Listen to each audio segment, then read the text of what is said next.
सबैजनालाई good morning welcome छ मेरो मिनी भ्लगमा। धेरै दिनको बादमा भ्लग आएको छ गाइस। भ्लग बनाउँदैछु म चाहिँ हो। अनि हामीहरू चाहिँ अहिले डक्क सक्क बोकेर कहाँ जाँदैछु भने साथीहरू मकै भाँच्नु आएको। अनि हिजो चाहिँ हामीहरूको दाल पनि उखालिसक्यो हो। अनि त्यहाँबाट हिजो दाल उखालिसक्यो, त्यसपछि अब चाहिँ मकै भाँच्नु स्टार्ट गरेको। अनि आमा छोरी तिनजनाले आज भाँच्ने हो। आज मकै भाँचेर खतम गर्ने भन्दैछ। अनि मकै भाँचिसकेपछि चाहिँ यो फापर काट्नुपर्छ गाइस।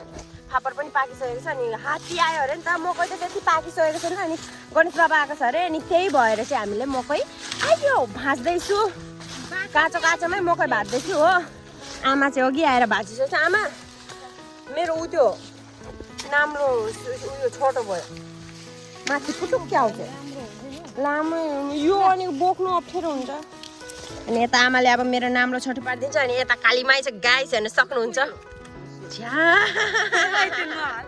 हालिदिन्छु। अनि यो चाहिँ हामीहरूको मकै हो साथीहरू, हेर्न सक्नुहुन्छ। त्यति राम्ररी पाकेको छैन है आमा, बिग्रिँदैन। साथीहरू म चाहिँ तपाईँहरूलाई के देखाउँछु भने मेरो यत्रो बाख्रा कत्रो भएको छ म तपाईँहरूलाई देखाउँछु ल। पहिला दुध खिलाउने बाख्रा हेर्न सक्नुहुन्छ। यहाँ यत्रो ठुलो भएको छ हामीहरूको बाख्रा, यहाँ हेर्न सक्नुहुन्छ। कान्छी अहिले त आमाको प्यारी भएको छ नि त, त्यही भएर मलाई वास्तै गर्दैन हिँड्नु। यहाँ हेर्न सक्नुहुन्छ। अनि अझै एउटा छ, एउटा म अझै एउटा कता गयो कान्छी।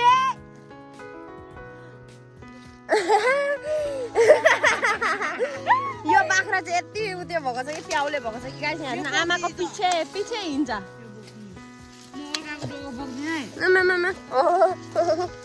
अर्काको डक्को बोक्दैन अरे गाइस। अब म चाहिँ मकै भाँच्नुतर्फ लागेको गाइस। तपाईँलाई भरे भेटौँला है। By by guys. By by होइन, अहिले भेटिहाल्छ है।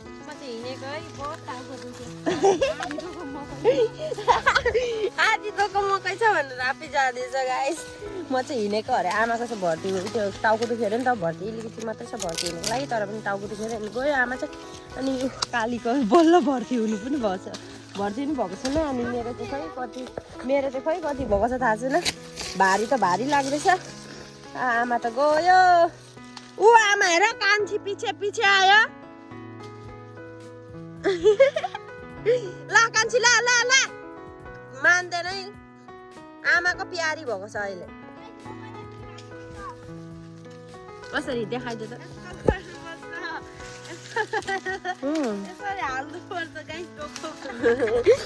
आमालाई चाहिँ कान्छीले पछेर आमाले चाहिँ उयो पिट्दैछ। पहिला मेरो प्यारी भएको थियो नि त। अनि फेरि नि आमा धान सान गराएर अनि आमाले त्यो हेर्नु थाल्यो। अनि त्यही भएर आमाको प्यारी भएको छ गाइस। अब मकै भाँच्छु, बेसी बोल्नु हुँदैन है, बेसी अल्मलिनु हुँदैन, काम ढिलो हुन्छ। साथी र हामीहरूको चाहिँ डक्को पनि भर्ती भइसक्यो। अब चाहिँ हामीहरू चाहिँ घरतिर लागेको गाइस। आमा चाहिँ पुऱ्याएर पनि आइसक्यो। अब हामीहरूको प्राण पुऱ्याउनुको लागि टाउको भ्याद भयो। एक डक्को बोक्दाखेरि नै अब सक्ने त के होला है। अब घर पुगेर भेट्छ। घर पनि आइपुगिसक्यो। हिजो चाहिँ यति भाँचेको थियो आमाले एक ढोकाले। अब काली लाग्छ सबै यता गिर्यो।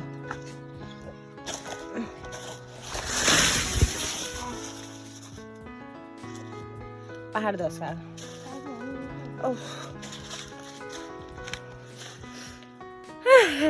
त भयो मुन्डो त छ्या। एक डक्को बोक्दाखेरि नै यस्तो झन् सबै खतम हुँदा के होला है। अब चाहिँ हामीहरू फेरि लागेको मकै भाँच्नुतिर हो। मेरो चाहिँ के भन्छ अरे अलिकति भोइस चाहिँ पुरा नाखे नाखे आउँदैछ होला है। मलाई चाहिँ अलिक सर्दी लागेको छ नि त, त्यही भएर मेरो बोली चाहिँ पुरा नाखे हुँदैछ होला। के भन्छ अरे अब चाहिँ हामीहरू गएर फेरि भाँचेर आउने हो साथीहरू। अनि यो मकै बारीमा पनि बडीहरू बाहरू बोजू भाँच्नु हुँदैछ। तिनजना, हामीको बारीमा पनि तिनजना हो। अब कम्पिटिसन बोजूहरूको पनि हाम्रो जति नै छ। हामीहरूको र बोजूहरूको बराबर। बोजूहरूको अझै कम्ती छ हाम्रोमा। अब बिल्ली कस्तो राम्रो हाम्रो फापरबारी। बोजूहरूको चाहिँ हामीहरूको भन्दा अलिकति कम्ती छ अरे नि त, बहिनीले भन्दैछ। अनि अब ती तिनजना छ, त्यता पनि तिनजना यता पनि तिनजना। कसको फास्ट भाँचिसक्ने हो कि न काली हो। यो फापरबारीमा चाहिँ हेर्नु सक्नुहुन्छ यस्तो जङ्गल छ, जङ्गल फुकुटी छ, लोडे काँडाहरू सबै छ। हामीहरूकोमा चाहिँ यसमा चाहिँ त्यति उयो के भन्छ अरे सफा छ। यो त सफाइ छ। उतापट्टिकोमा चाहिँ यस्तो काँडाहरू झारहरू छ नि हुन्छ। अनि हाम्रो गाई गुरु यता छ बानेको। बाख्रा बडाहरूको बाख्रा पछ्याउँदै आउँदैछ।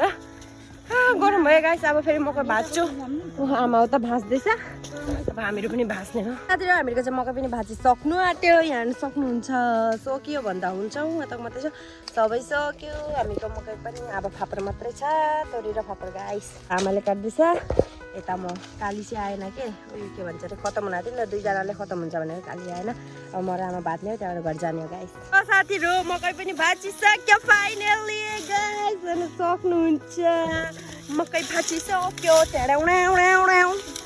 आमा अगाडि हिँड्दैछ म पछाडि एक डोको भयो आमा छोरीलाई अब चाहिँ मकै भाजिसक्यो मैजा र गाइस दालको पनि मैजा र मकैको पनि मैजा र आया मेरो बुढो उम्ला सड्क्यो अब फापर र तोरी छ गाइस फापर र तोरी गऱ्यो नि त्यहाँबाट खत्तम त्यहाँबाट मकै छिल्नु छ दाल मार्नु छ खत्तम गाइस खत्तम सकला बिन्दु हो गया गाइस क्रिस का गाना सुनेगा भन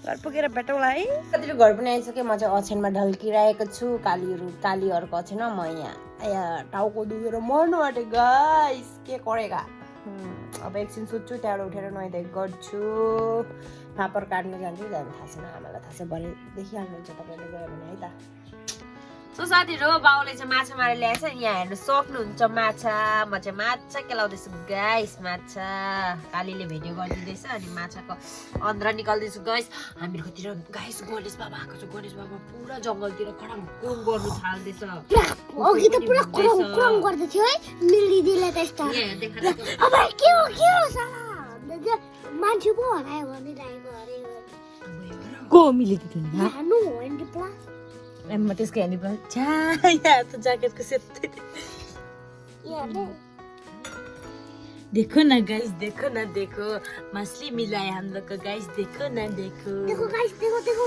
तुम क्या बोलना चाहती हो एता देखा यही बोल्न चाहन्छु ला देखाएको अरे यति अपा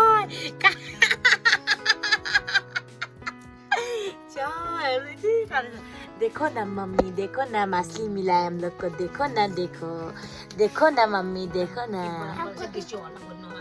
ला देखो न मम्मी देखो न हामीले चाहिँ भात पनि खाइसक्यो होइन मैले चाहिँ के भन्छ भने भात खाँदा चाहिँ भिडियो बनाउनु भुलेँ किनकि मैले थुप्रै दिन भएको थियो नि त भिडियो नबनाएको अनि त्यतिकै फोन चार्जमै थियो अनि मैले चाहिँ भात खाएँ भिडियो बनाउनु भुलेँ गाइस अनि यहाँ आमाले चाहिँ मुलाको अचार ढाल्नुको लागि मुला काट्नु हुँदैछ अनि म चाहिँ यहाँ बसिरहेको छु आमासँग अब म सुत्नु जान्छु आमा पनि जान्छ भोलि काट्नु भने घाम लाग्दैन भने के भन्छ अरे तारा त लागेको छैन दिन धुम्मिरहेको छ अनि त्यही भएर चाहिँ आमाले खोइ काटिरहेको छ तर पनि अब म चाहिँ तपाईँलाई नेक्स्ट ब्लगमा भेट्नेछु गाइस धेरै माया सपोर्ट गरिदिनु होस् होला हामी सबैजना बाई गुड नाइट